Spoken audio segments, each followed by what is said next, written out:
ನಮ್ಮ ಕರ್ನಾಟಕದ 2 ಸಾರಿ ಈಗ ಎಸಿಬೇಡ್ರಪ್ಪ ಇಡೀ ಅವ್ರು ತಗೋತಾರಲ್ಲ ಒಂದ್ ಕಡೆ 2 ಸಾರಿ ಮುಖ್ಯಮಂತ್ರಿಗಳಾಗಿ ರೈತರ ಬಂಧುಗಳಾಗಿ ಕರ್ನಾಟಕ ರಾಜ್ಯಕ್ಕೆ ಒಂದು ಸೇವೆಯನ್ನು ತುಂಬಿದವರು ಯಾರು? ಕುಮಾರಣ್ಣ ಅಂತ ಮಾನವರು ನಮ್ಮ ಮಂಡ್ಯ ಜಿಲ್ಲೆಗೆ ಎಂಪಿಗೆ ಉತ್ತಮ ಸ್ಥಾನದಲ್ಲಿ ಬೆಳೆದು ಉತ್ತಮ ಸ್ಥಾನದಲ್ಲಿ ಸೇವೆಯನ್ನು ಸಲ್ಲಿಸಿ ನಮ್ಮ ಮಂಡ್ಯ ಜಿಲ್ಲೆಗೆ ಅಭ್ಯರ್ಥಿಯಾಗಿ ಬರ್ತಾ ಇರೋದು ಯಾರಿಗೆ ಸಂತೋಷ ಇಲ್ಲ ಹೇಳಿ? ಇಲ್ಲಿ ಪಕ್ಷ ಇಲ್ಲ ಅಣ್ಣ ಕುಮಾರಣ್ಣನ್ಗೆ, ನಾವೆಲ್ಲ ನೋಡ್ತಾ ಇದೀವಿ ಎಲ್ಲೋದ್ರು. ಅಣ್ಣ ಏನು ನಿಜವಾಗ್ಲೂ ಕುಮಾರಣ್ಣ ಎಂಪಿ ಆಗಿ ಬರ್ತಾ ಇದಾರ ಮಂಡ್ಯಕ್ಕೆ? ಚರ್ಚೆ, ಜನದ ಚರ್ಚೆ ಹೌದು ಅಂದಾಗ, ಆದ್ರೂ ಅವ್ರ ಬಗ್ಗೆ ಪಕ್ಷನೇ ಇಲ್ಲ ಅಂತ ಹೇಳಿಕ್ ಬಯಸ್ತಾ ಇದ್ದೀನಿ. ನಮ್ಮೆಲ್ಲರ ಲಭ್ಯ ನಮ್ಮ ಜಿಲ್ಲೆಗೆ ಒಂದು ದೊಡ್ಡ ಶಕ್ತಿ ಅಂತ ಹೇಳಿಕ್ ಬಯಸ್ತಾ ಇದ್ದೀನಿ. ಕುಮಾರಣ್ಣ ಬರ್ತಾ ಇರು, ಯಾಕೆಂದ್ರೆ ಅವ್ರು ಮುಖ್ಯಮಂತ್ರಿಗಳ ಕೆಲಸ ಮಾಡಿರೋದು ಡೀಪ್ ನಾಲೆಜ್ ಇದೆ. ಏನು ಕೊಡುಗೆಯನ್ನ ಕೊಡಬೇಕು ಅದು ಇಡೀ ಕರ್ನಾಟಕ ಕೊಡಬೇಕಾಗಿದೆ. ಈಗ ಹೆಚ್ಚಿನ ಡಿಮ್ಯಾಂಡ್ ಎಲ್ಲಿಗಿರುತ್ತೆ? ಮಾಡಲಿ, ಕರ್ನಾಟಕಕ್ಕೆ ಸೇವೆ ಮಾಡಲಿ, ಅವರು ಮಾಡಬೇಕು. ಹೆಚ್ಚಿನ ಗೌರವ, ಹೆಚ್ಚಿನ ಕಾಳಜಿ ಎಲ್ಲಿರುತ್ತೆ? ನಮ್ಮ ಜಿಲ್ಲೆಗಿರುತ್ತೆ. ಅದು ನಮ್ಮೆಲ್ಲರ ಲಭ್ಯ ಅಂತ ಹೇಳಿಕ್ ಬಯಸ್ತಾ ಇದ್ದೀನಿ. ಅತಿ ಹೆಚ್ಚು ಬಹುಮತದಿಂದ ಕುಮಾರಣ್ಣ ಗೆಲ್ತಾರೆ. ಯಾರು ತಡೆಯಕ್ ಸಾಧ್ಯನಾ? ತಡೆಯಕ್ ಸಾಧ್ಯನಾ ಹೇಳಿ?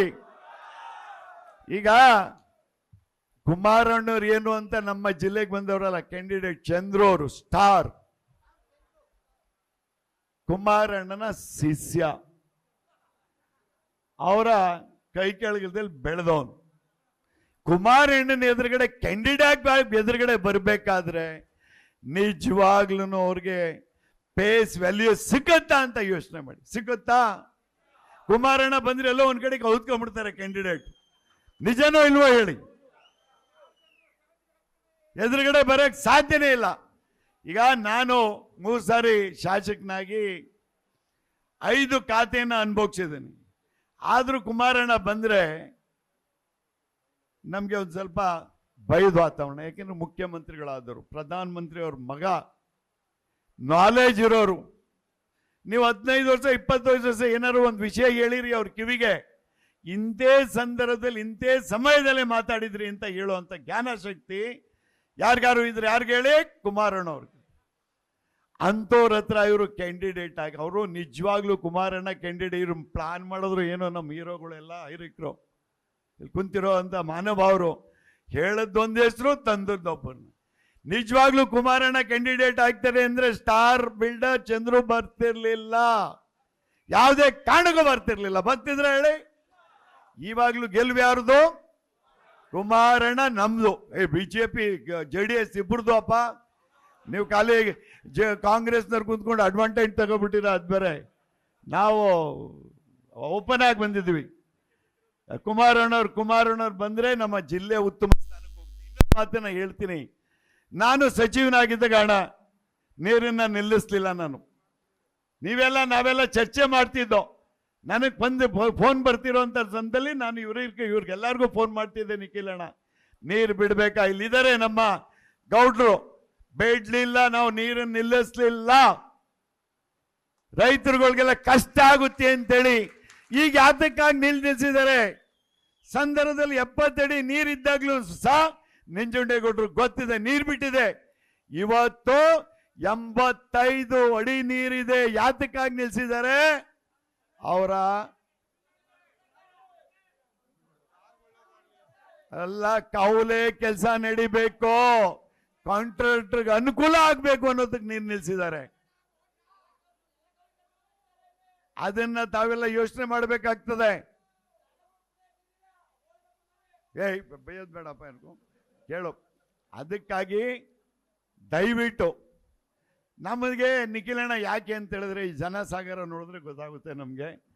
ವಾತಾವರಣ ನಡುಗುಟ್ಬಿಟ್ಟಿದೆ ಅವ್ರಿಗೆ. ಚಳಿ ಜ್ವರ ಬಂದಿದೆಯೋ ಇಲ್ವೋ ದೇವ್ರಿಗೆ ಗೊತ್ತು. ಸ್ಟಾರ್ಗೆ ಚಳಿ ಜ್ವರ ಬಂದ್ಬಿಟ್ಟವೆ. ಯಾಕೇನು ಸುಮ್ಮನೆ ಅಲ್ಲ ರೀ. ಯಾಕೆಂತ ಹೇಳಿದ್ರೆ ಇವತ್ತಿನ ದಿನ ಯಾರು ಅಪೋಸ್ ಇಲ್ಲ ಕುಮಾರಣ್ಣಗೆ. ಕಾಂಗ್ರೆಸ್ನವರು ಇಲ್ಲ, ಬಿಜೆಪಿಯವರು ನಾವು ಬಂದು ನಿಮ್ಮ ಜೊತೆ ಸೇರ್ಕೊಂಡಿದ್ದೀವಿ ಅಂತ ಹೇಳಿದ್ರೆ ಕುಮಾರಣ್ಣ ನ್ಯೂಟ್ರಲ್. ನ್ಯೂಟ್ರಲ್ ಆಗಿ. ಈಗ ಸಚಿನು ಒಂದು ಶಬ್ದ ಹೇಳಿಲ್ಲ. ಕುಮಾರಣ್ಣ ನಮ್ಮನ್ನ ಭೇಟಿ ಮಾಡಿದಂಥ ಸಂದರ್ಭದಲ್ಲಿ ನಾವೆಲ್ಲ ಖುಷಿಯಿಂದ ಅಕ್ಸೆಪ್ಟ್ ಮಾಡೋದು. ಕ್ಯಾಂಡಿಡೇಟ್ ಆದ ತಕ್ಷಣ ನಮ್ಮ ಮೇಲೆ ಒಬ್ರು ಶಬ್ದ ಇಲ್ಲ. ಅದಕ್ಕಾಗಿ ಅತಿ ಹೆಚ್ಚು ಬಹುಮತದಲ್ಲಿ ಇಲ್ಲಿ ಇಡೀ ಕರ್ನಾಟಕದಲ್ಲಿ ಕುಮಾರಣ್ಣ ಸೆಂಟ್ರಲ್ನಲ್ಲಿ ಮಿನಿಸ್ಟರ್ ಆಗೇ ಆಗ್ತಾರೆ. ಮೋದಿಯವರ ನೇತೃತ್ವದಲ್ಲಿ ಮೋದಿಯವರ ಸರ್ಕಾರ ಬಂದೇ ಬರುತ್ತೆ ತಾನೆ. ಪ್ರಧಾನಮಂತ್ರಿ ಯಾರಾಗ್ತಾರೆ? ಮೋದಿ ಆಗ್ತಾರೆ. ನಮ್ಮ 2ನೇ ಸ್ಥಾನಕ್ಕೆ ಹೋಗೋದ್ರಲ್ಲೂ ಡೌಟ್ ಇಲ್ಲ ಅಂತ ಹೇಳಲಿಕ್ಕೆ ಬಯಸ್ತಾ ಇದೆ. ಕುಮಾರಣ್ಣ ಒಬ್ರು ಕೆರವರ್ ಲೀಡರ್, ಗುಣವಂತರು, ಬುದ್ಧಿವಂತರು. ಆವಾಗ ನಮ್ಮ ಕರ್ನಾಟಕಕ್ಕೆ ಅಲ್ಟಿಮೇಟ್ ಲೀಡರನ್ನ ಹುಡುಕಬೇಕಾಗ್ತದೆ ಕುಮಾರಣ್ಣವ್ರ ಜಾಗ. ಯಾಕೆಂದ್ರೆ ಸೆಂಟ್ರಲ್ನಲ್ಲಿ ಜವಾಬ್ದಾರಿ ಇರುತ್ತೆ. ಅವ್ರೇನು ಬಿಟ್ಕೊಡಲ್ಲ ಕರ್ನಾಟಕನ. ಇಲ್ಲಿಗೆ ಯಾರು ಅನ್ನೋದನ್ನ ಯೋಚನೆ ಮಾಡಬೇಕಾಗ್ತದೆ. ಸಂದರ್ಭ ಬರುತ್ತೆ, ಒಳ್ಳೆ ದಿನಗಳು ಬರುತ್ತೆ. ಆದ್ರೂ ನಾವು BJP ಅವರು JDS ರವರು ಎಲ್ಲೂ ಜಗಳ ಮಾಡ್ದೇನೆ, ಗೊಂದಲ ಮಾಡ್ದೇನೆ. ಯಾಕೆಂದ್ರೆ ನಾನು JDSನಲ್ಲಿ 2 ಸಾರಿ ಶಾಸಕನಾಗಿದೆ. ಅವ್ರ ದುಡಿಮೆ ಇದೆಯಲ್ಲ, ಮನೆಯಿಂದ ಸಾವಿರಾರು ರೂಪಾಯಿ ಹಾಕಿ ಖರ್ಚು ಮಾಡಿರುವಂತ ಭಾವನೆ JDSನವ್ರಿಗೆ. ನನ್ನ BJP ಎಲ್ಲ ಮುಖಂಡರು ಇದಕ್ಕೆ ಹೇಳಲಿಕ್ಕೆ ಬಯಸ್ತಿದ್ದೇನೆ, ಆ ಭಾವನೆ ನಾವು ಉಟ್ಕೊಳ್ಳೋಣ ಅಂತೇಳಿ. ನಾವು ಕಲ್ತಾಗ ಇಬ್ಬರ ಶಕ್ತಿ ಒಂದ್ ಕಡೆ ಸಿಕ್ತಾಗ ನಮ್ಮನ್ನು ಯಾರು ಅಳ್ಸಕ್ರೆ ಇನ್ನು 25 ವರ್ಷ JDS BJP ಅಲಯನ್ಸ್ ಆಗಿ ಕರ್ನಾಟಕದಲ್ಲೂ ಇರುತ್ತೆ. ಸುರೇಶ್ ಅಣ್ಣ ಹೇಳ್ದಂಗೆ ಇವ್ರ ಸರ್ಕಾರಕ್ಕೆ ಜಾಸ್ತಿ ದಿನ ಇಲ್ಲ ಅಂತ ಹೇಳಲಿಕ್ಕೆ ಬಯಸ್ತಾ ಇದ್ದೀನಿ. ಜಾಸ್ತಿ ದಿನಗಳಿಲ್ಲ. ನಾನು ಹೆಚ್ಚಾಗಿ ರಮೇಶ್ ಅಣ್ಣ ಆಗಲಿ ಇವರಾಗಲಿ ನಾವೆಲ್ಲ ಜೊತೆಲಿ ಟೀ ಕುಡಿದ್ರು. ಆದರೆ ಕುಮಾರಣ್ಣವ್ರ ಬಗ್ಗೆ ನೀವು ಮಾತಾಡೋದು ನಿಮಗೆ ರೈಟ್ಸ್ ಇಲ್ಲ. ನಾನು ಪಕ್ಷ ಬಿಟ್ಟು ಬಂದು ಅಂತ ಎಲ್ಲೂ ನಾನು ಅವ್ರ ಫ್ಯಾಮಿಲಿ ಕುಟುಂಬದ ಬಗ್ಗೆ ಎಲ್ಲಾದ್ರೂ ಒಂದು ಚಿಕ್ಕದಾಗಿ ಎಲ್ಲೂ ಮಾತಾಡಿಲ್ಲ. ರಾಜಕಾರಣದ ವೇದಿಕೆಗೆ ಓಟ್ ಕಿತ್ಕೊಳ್ಳೋಕೆ ನಾವೇನೋ 4 ಮಾತಾಡ್ತಿದ್ರು ಬಿಟ್ರೆ ಆ ಕುಟುಂಬದ ಬಗ್ಗೆ ಗೌರವ. ಯಾಕೆಂದ್ರೆ ಅವರು ಉತ್ತಮ ಸ್ಥಾನದಲ್ಲಿ ಆ ಮಟ್ಟಕ್ಕೆ ಬರಬೇಕಾದ್ರೆ ದೇವೇಗೌಡರು ಅವ್ರ ಕುಟುಂಬ ಅಂತ ಹೇಳಕ್ಕೆ ಬಯಸ್ತಾ ಇದ್ದೀನಿ. ನಾವಿನ್ನೂ ಹೆಚ್ಚಾಗಿ ಮಾತಾಡೋ ಪ್ರಯತ್ನ ಇಲ್ಲ ಗುರುಗಳೇ. ಮತದಿಂದ ಯಾಕೆಂದ್ರೆ MP ಎಲೆಕ್ಷನ್ ಅಲ್ವಾ, ಕುಮಾರಣ್ಣ ಹೆಂಗೂ ಗೆದ್ದು ಬಿಡ್ತಾರೆ ಅಂತ ನಾವು ಮನಿಕೊಳ್ಳೋದು ಬೇಡ. ನಾವು ಎಚ್ಚರದಿಂದ ಎಷ್ಟು ಬಹುಮತದಿಂದ ಕುಮಾರಣ್ಣನ ನಾವು ಕಳಿಸ್ತೀವೋ ಅಷ್ಟು ದೊಡ್ಡ ಖಾತೆ ಸಿಕ್ಕುತ್ತೆ ಕುಮಾರಣ್ಣವ್ರಿಗೆ. ಆ ಸೌಲಭ್ಯ ಎಲ್ಲ ಎಲ್ಲಿಗೆ ಬರುತ್ತೆ ಹೇಳಿ? ಕರ್ನಾಟಕ ಜಾಸ್ತಿ ಬರುತ್ತೆ ಅಂತೇಳಿ. ಯಾಕೆಂದ್ರೆ ಅವ್ರಿಗೆ ಇಡೀ ಭಾರತಕ್ಕೆ ಜವಾಬ್ದಾರಿ ಇರುತ್ತೆ. ಕರ್ನಾಟಕ ಹೆಚ್ಚಿನ ಗಮನ ಕೊಡ್ತಾರೆ. ಅವ್ರ ಮೇಲೆ ಗೊತ್ತಿದೆ, ಅವ್ರ ನೇಚರ್ ಏನು ಗೊತ್ತಿದೆ ಅಂತೇಳಿ ನಾವು ಟೀಕೆ ಟಿಪ್ಪಣೆ ನೀವು ಮಾಡಬೇಕಾಗ್ತದೆ. ನಾವು ವೇದಿಕೆ ಮೇಲೆ ನಿಂತ್ಕೊಂಡು ಮಾಡೋ ಪ್ರಯೋಜನ ಇಲ್ಲ. ನಮ್ಮ ಶಕ್ತಿಯನ್ನು ತೋರ್ಬೇಕಾಗ್ತದೆ ಅಂತೇಳಿ ಎಲ್ಲರಿಗೂ ಒಂದ್ಸಿ ನನ್ನ ಮಾತಿಗೆ ವಿರಾಮ ಕೊಡ್ತಾ ಇದ್ದೇನೆ. ನಮಸ್ಕಾರ, ಧನ್ಯವಾದಗಳು. ನ್ಯೂಸ್ ಫಸ್ಟ್ ನಿರ್ಭೀತಿಯಿಂದ ನಿಮ್ಮ ಪರವಾಗಿ.